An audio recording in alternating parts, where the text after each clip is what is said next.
ముఖ్యమైనటువంటి ఆదాయ వనరుగా మారిపోయిందనే వాస్తవాన్ని విస్మరించలేదు కాదు కదా.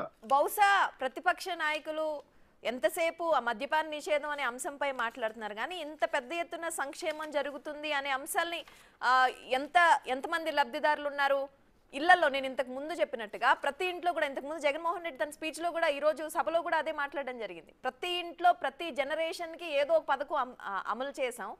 ఇంతకు ముందు అట్టడుగునున్న వర్గాలకి అందించాం పథకాలన్నీ.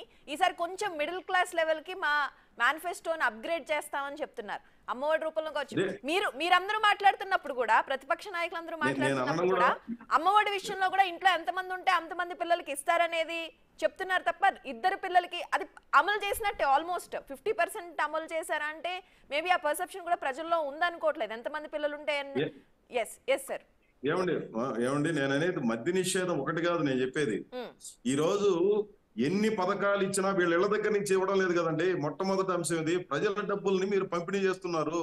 పంపిణీ చేయడం అనేది కూడా ఒక బాధ్యత లేకుండా ప్రభుత్వ వైద్యాన్ని నిర్వీర్యం చేసి ఆరోగ్యశ్రీ అనే పేరు పెట్టేసి ఇన్ని వ్యాధులు వస్తే లేకపోతే వాటికి పేర్లు పెట్టి మేము ఇంత డబ్బులు ఇస్తామని చెప్పి ప్రైవేట్ వాళ్ళకి ప్రభుత్వ ఆసుపత్రులకి పంపిణీ చేసి మీ ఇష్టానుసారంగా ప్రభుత్వ వైద్యాన్ని బలోపేతం చేయడం ద్వారా ఏ ఆరోగ్యశ్రీ అవసరం ఉంది? అసలు ఏ అమ్మఒడి అవసరం ఉంది? నువ్వు ప్రభుత్వ విద్యా సంస్థల్ని బలోపేతం చేయడం ద్వారా, లేదు స్కూళ్ళను పెంచడం ద్వారా, అసలు ప్రైవేటు విద్యా సంస్థలకి నీ అమ్మఒడి ఎందుకు అవసరమే ఉంది?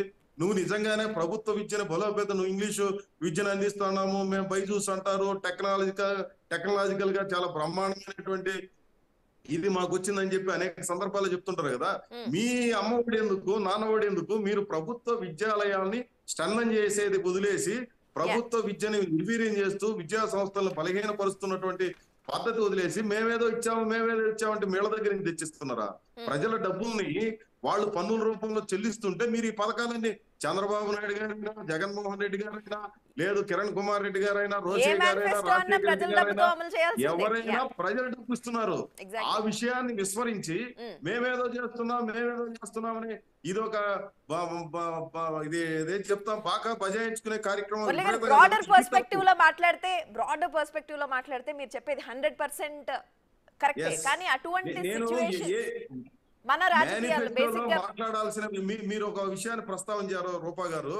ఏమనంటే ఇప్పుడు అమెరికా గురించి చెప్పారు, స్వీడన్ గురించి చెప్పారు, పశ్చిమ ఐరోపా దేశాల గురించి చెప్పారు, రకరకాల అభివృద్ధి చెందిన దేశాల గురించి చెప్తున్నారు కదా. మన పక్కన ఉన్నటువంటి దేశాల గురించి కూడా మనం మాట్లాడుకున్నాం. మేనిఫెస్టోలో ఏం చెప్తున్నారు, ఏమి చేస్తున్నారని.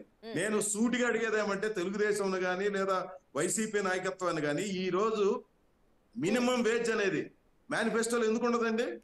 రెగ్యులరైజేషన్ గురించి వీళ్ళు చెప్పలేదా? ఎన్నికలకు ముందు కాంట్రాక్ట్ వర్కర్ని, అవుట్ సోర్సింగ్ లో ఉన్నటువంటి వాళ్ళని ఈ రోజు గంటల కొద్దీ పనులు చేయించుకుంటూ పర్మనెంట్ ఉద్యోగుల కంటే ఎక్కువగా పనిచేస్తూ ఒక పర్మనెంట్ ఉద్యోగస్తులకు ఇచ్చే జీతంలో 10 మంది కాంట్రాక్ట్ కార్మికులను పనిచేస్తున్నారు. శ్రమ దోపిడీకి పాల్పడుతుంది నేరుగా ప్రభుత్వమే. దీన్ని చెప్పరండి. ఇప్పుడు మినిమం వేజ్ ఉంది, మినిమం వేజ్ ఉంది. ఈ రోజు పశ్చిమ ఐరోపా దేశాల్లో మురళి గారు ప్రాబ్లం అంతా ఎక్కడంటే ప్రతిపక్ష నాయకులు